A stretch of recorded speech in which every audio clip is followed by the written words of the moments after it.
In 1881, the mummified bodies of about 50 rulers and elders of ancient Egypt were discovered in an area called Deir al-Bahri. Among them, there was the body of the most notorious tyrant ruler of the ancient Egypt, the pharaoh in the time of Musa alayhi salam, Ramses II. After almost 1 century, when French socialist president François Mitterrand assumed power in 1981, France asked Egypt late in the 80s for the mummy of the Egypt's pharaoh so that it would conduct a string of monumental processing experiments. So the body of Egypt's most notorious tyrant was issued a passport and transferred to France. And strangely, the French president and his ministers as well as senior officials in the country lined up near the plane carrying the pharaoh's body and bowed down to him as if he was still alive. After the ceremony of the royal-like reception to Egypt's pharaoh were over, the pharaoh's mummy was carried nearly in the same red carpet reception way he received. Then the mummy was transferred to a special wing at the French Monument Center, and renowned archaeologists, surgeons, and anatomists started to conduct a study on this mummy in an attempt to delve into its mysteries. The senior surgeon and the scientist in charge of the study of this mummy was Professor Maurice Bucaille. Maurice Bucaille was born to a French parent, and like his family, he grew up as a Christian. After his secondary education, he joined the Faculty of Medicine in Paris. Later, he became the most renowned and cleverest surgeon in modern France. But this story happened to change his life completely. While the professors were busy in making restoration to the mummy, their head, Maurice Bucaille, was thinking otherwise. He was trying to discover how this pharaoh died. When late at night he concluded his final analysis, the remains of the salt stuck in his body was a shining evidence that he had drowned and that his body was retrieved from the sea swiftly after he drowned. It was also obvious that they rushed to mummify his body so that his body would remain intact. But Professor Bucaille puzzled over a question.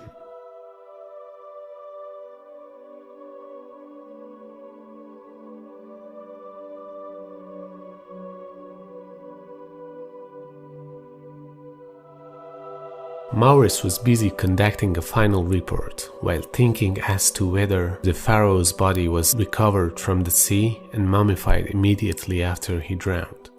But one of his company whispered in his ear saying, "There's no need to rush about this issue since the Muslims say that this pharaoh did drown."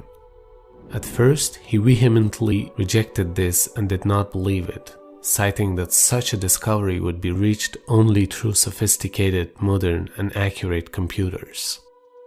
Another one accompanying him surprised him even more when he told him that the Muslims' Quran, in which they believe, narrates the story that says he drowned and his body remained intact even after he drowned. He got more surprised and kept on asking, where did the Muslims' Quran quote this data from, while the mummy was not discovered until 1881, and considering the fact that the Quran has been recited by Muslims for over 14 centuries, and that until a few decades ago, the entire mankind, including Muslims, did not know that the ancient Egyptians had mummified their pharaohs.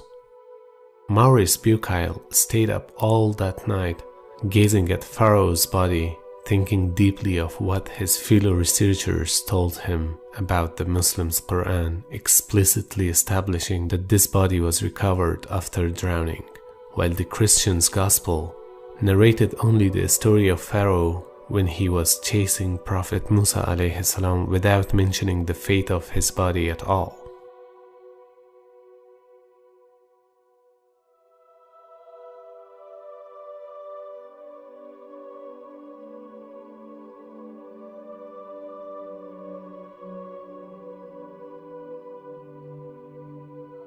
He thought, is it believable that Muhammad, peace be upon him, knew this over 1,000 years ago while I have just discovered it now?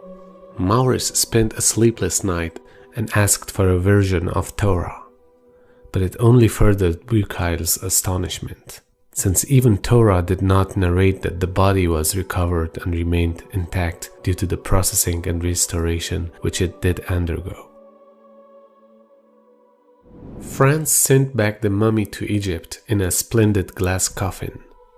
But since Professor Bukail knew about the story circulated by Muslims about the intactness of this body, he decided to pack his baggage and travel to Saudi Arabia, where a medical conference happened to be held with a community of Muslim anatomists attending.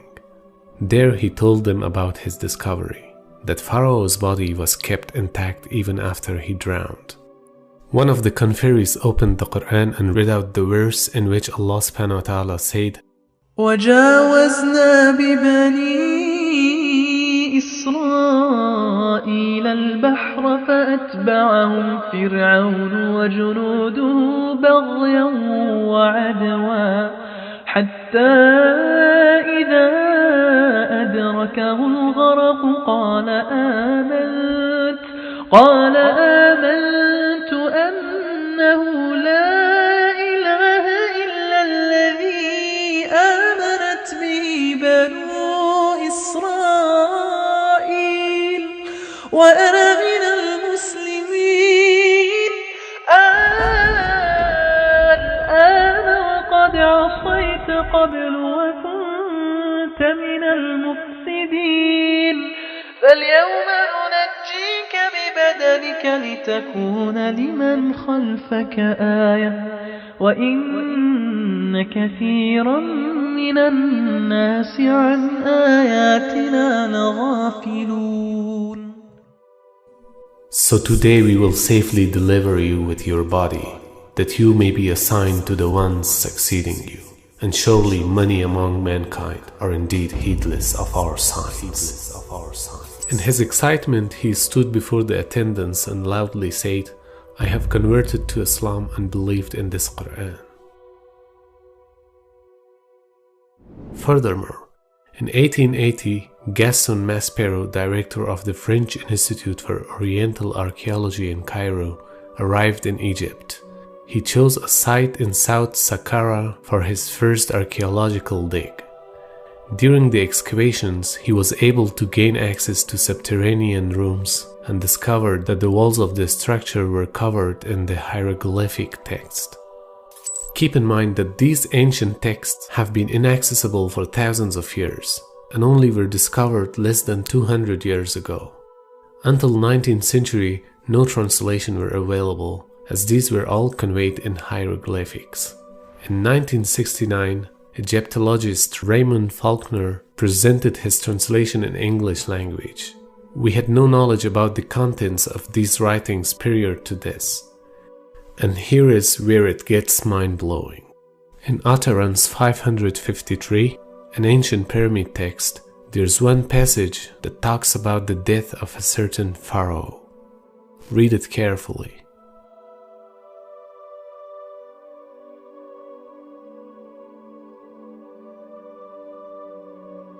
And look how the Quran directly responds to this when discussing Pharaoh in Surah Al-Dukhan. فما بكت عليهم السماء والأرض وما كانوا منظرين. Neither heaven nor earth wept for them, nor were they respited. In fact, the prediction of the preservation of Pharaoh's body 14 centuries ago and the Quranic response to the ancient text showing the mythological adulation, which was unknown to the people until 19th century, is again pointing to the fact that this book is the words of all-knowing Creator who is aware of the destiny of the entire existence.